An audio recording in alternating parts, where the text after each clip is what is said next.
भरी पारिबनी किंतु आमे चेष्टा करिबे जे किछिटा आपनको सहायता करि परबो एवं आम भाई माने केमिति तांकर पुणी थरे आउ थरे से माने तांकर व्यापार जेंति चलथिला सेंति आगु को केंति चालू रहिबो सेति पई मु मैडम को मध्य रिक्वेस्ट करिबी एवं हमर जो माननीय मध्यम विधायक अछंती बुनु भाई से मध्य सर्वदा दिन राति 24 घंटा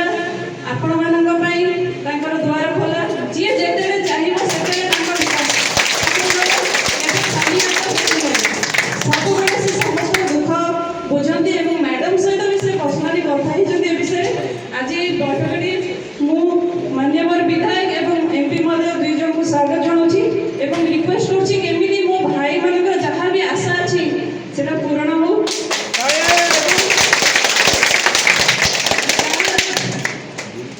जहाँ भी अच्छी क्षतिपूरण आम कि साहाय्य कर धन्यवाद जनाऊँ।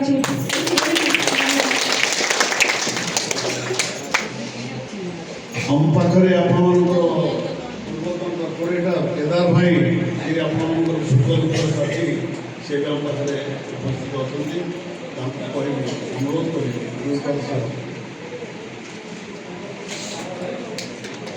विरोध करते मैडम मैडम आसी आप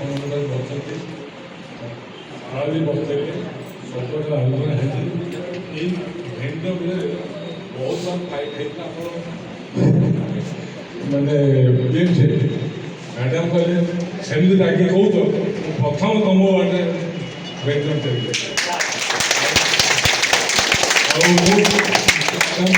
चलिए आप जो लिस्ट देते से पाइबे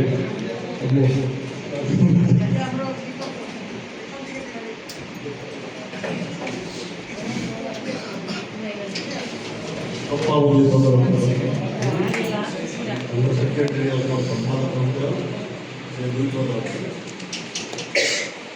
धन्यवाद जहाँ मुझे सुजोग दी तेणु सर्वप्रथमें आज जो अपराजिता माँ जो कहते मुझे संघर ये भुवनेश्वर संघर महासंघर सेक्रेटरी हेली यही वर्ष तेणु नूतन भाव जिते मुझे समस्या आसी पहुँचली से समस्ते कहले टी आम माँ कतिक जावा मुझे पचारि कौ माँ कारण व्यक्तिगत एम भर आखिर लुह बाहर करते जी हूँ अन्नदाता माँ मुझे से माँ किए से माँ होती जी आज विराज मान ये दुख बेले ठियाई फ्लाइट रू काली लैंड कला आम जाइलु पाखक तेणु मुझे आपड़ी जी मत कहले आप मुझे आगे जी जदि से माँ आमको अन्नदाता देती तेणु से माँ कति आम प्रथम जीवाटा गुरुत्वपूर्ण तेणु आम खाली जाइलु कि फ्लाइट लेट था जहाँ हो खाली लेट रे पहुँचला आज आसी पहुँचली एवं आपण मैंने कई जानी थे आज मैरेज एनिवर्सरी आज शुभ दिन आज गरीब लोक आशीर्वाद आम तो सुना रूपा किसी ये जो दाना पानी आपको 2008 मसीह प्रथम बेंडिंग जोन करते ओडिशा भितर प्रथम बेंडिंग जोन करते बीएमसी कमिशनर थे अपराजिता षडंगी आज गोटे कथा किए बेंडिंग जोन मोहर प्रथम ना बाहर अपराजिता माँ सतना नहीं माँ जिते गोटे पुअर कि गोटे छुआर कि से माँ जमी घंट बोड़ी रखे आज मु गोटे सभार सेक्रेटरी हिसाब से कहूँ से माँ जगह सेमती रही था उत्तरित उन्नति हो ये गरीब आशीर्वाद सब अच्छी कहूँ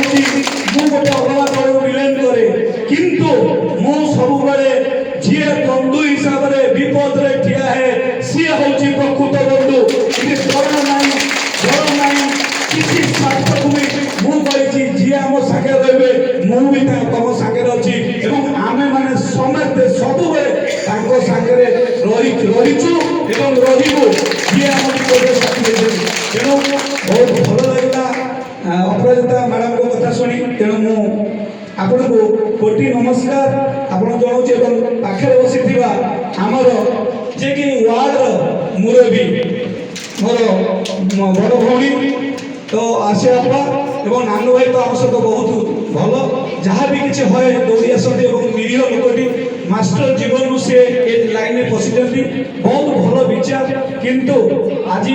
ଏଇ ଯେଉଁ ଦୁଃଖ ପଡ଼ିଛି ନାନୁ ଭାଇ ବି ନିଜେ ସେଦିନ ସକାଳୁ ଆସିଲେ କହିଲେ ଦୀପୁ ଆମେ ସେଦିନ ଥେଲୁ ରାତିରେ ନିଆଁ ଯେଉଁ ଲାଗିଲା 5 ମିନିଟ୍ ଯିବା ପରେ ନିଆଁ ଲାଗିଗଲା ଘରୁ ଯାଇଥିଲୁ ଖାଇବା ପାଇଁ 1:30 ରାତିରେ ତେଣୁ ଯାହା ବି ହଉ ସିଏ ତାଙ୍କ ଉଦ୍ୟମରେ ସେ ଜାରି ରଖିଛନ୍ତି ସବୁବେଳେ କହୁଛନ୍ତି ହଁ ଦୀପୁ କେମିତି କ'ଣ ଏ ପିଲା ଥଇଥାନ ହେଇଯାନ୍ତୁ ତାଙ୍କର ମଧ୍ୟ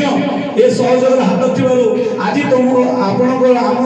ମାଧ୍ୟମରୁ ଆପଣଙ୍କୁ ଆମେ ଗୋଟେ ଜୋରଦାର ତାଳି ଦେବା ପାଇଁ ତାଙ୍କୁ ମଧ୍ୟ ଧନ୍ୟବାଦ ଏ ଦୁଃଖ ବେଳେ ଆମେ ସମସ୍ତେ ଏତିକି ମାଆଙ୍କୁ କହିବି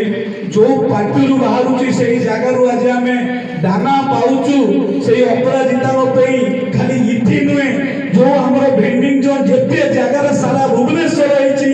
ଗୋଟିଏ କଥା ସମସ୍ତେ କହୁଛନ୍ତି ଯେ ଅପରାଜିତା ହିଁ ପ୍ରକୃତ ଭେଣ୍ଡିଂ ଜୋନ୍ କରିଥିଲେ ଲଢ଼େଇ କରି ତେଣୁ 5 ଦିନ ଆଜି 7 ଦିନ ହେଇଗଲା ଆମକୁ ସେଠି ଉଦ୍ୟମ କରାହେଉଛି ଉଠେଇ ଦେବା ପାଇଁ ଗୋଟିଏ କଥା ଆମର ଯେଉଁମାନେ ବହୁତ କଷ୍ଟ କରିକିନା ଦୋକାନ କରି ଏତେ ଦିନ ହେଲା ଜୀବିକା ନିର୍ବାହ କରୁଛନ୍ତି ହ୍ୟାଣ୍ଡିକ୍ୟାପ୍ଟ ଭାଇମାନେ ଅଛନ୍ତି ଡାଇଗ୍ନୋସିସ୍ ହେଉଛନ୍ତି 2 ଜଣ କିଡନୀ ଏବଂ ପାରାଲିସିସ୍ ମଧ୍ୟ ଏଇ ଯେଉଁ ପୋଡ଼ିଯାଇଛି ଯେଉଁ ଭାଇମାନଙ୍କର ତା ସହିତ ବାମ କଡ଼େ ଥିବା ଫଳ ଦୋକାନୀମାନେ ବ୍ୟବସାୟ କରୁଥିଲେ ଯେତେବେଳେ ଆପଣଙ୍କ ସମୟରେ ତାକୁ ଭେଣ୍ଡିଂ ଜୋନ୍ ଦିଆହେଇଥିଲା ମଧ୍ୟ ଯେଉଁ କମିଶନ ଘର ହେଇଛି ଏବେ ପୋଲିସ କମିଶନ ଘର ତାକୁ ମଧ୍ୟ ସେମାନେ ତ୍ୟାଗ କରିଦେଲେ ଯେତେବେଳେ ଭେଣ୍ଡିଂ ଜୋନ୍ କରିଥିଲେ 2 ମାସ ଆଲଟମେଣ୍ଟ ହେଲା ପରେ ତାକୁ କୁହାଗଲା ନାହିଁ ଏ ଜାଗାରେ ସରକାର ଗୋଟେ ହବ ଏଠି ପୋଲିସର କାମ ହବ ତେଣୁ ଆପଣ ଛାଡ଼ନ୍ତୁ ନୀରଜ ଭାଇ ଅଛନ୍ତି ସଭାପତି ତାଙ୍କୁ ଧନ୍ୟବାଦ ଦେବି ସେମାନେ ତାକୁ ତ୍ୟାଗ କରିକି କହିଲେ ତୁମେ ଏଇ ଗଳିରେ ବସ କିନ୍ତୁ ଟେବୁଲ ପକେଇ ବସ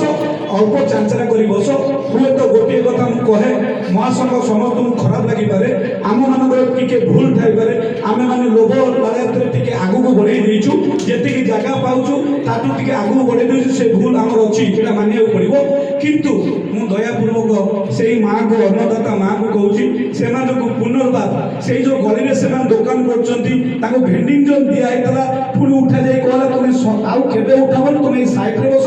ଆକୁ ଛାଡ଼ିଦିଅ ଏମାନେ ଛାଡ଼ିଲା ପରେ ସେଠି ପୋଲିସ କମିଶନର ଯେଉଁ ଘର ହେଇଛି କାଚ ଘର ସେଇ ହିଁ ମଧ୍ୟ ତାଙ୍କରି ଜାଗାରେ ହେଇଛି ତେଣୁ ତାକୁ ମଧ୍ୟ ତ୍ୟାଗ କରାଗଲା ତେଣୁ ଆମେ ସବୁବେଳେ ଆଜ୍ଞା ତ୍ୟାଗ କରୁଛୁ ହେଲେ ଗୋଡ଼ ଧରି ଆପଣଙ୍କୁ ମୁଁ ପୁଣିବାର କରୁଛି ଆଉ ଆମକୁ ସେ ଜାଗାରୁ ତ୍ୟାଗ କରିବାକୁ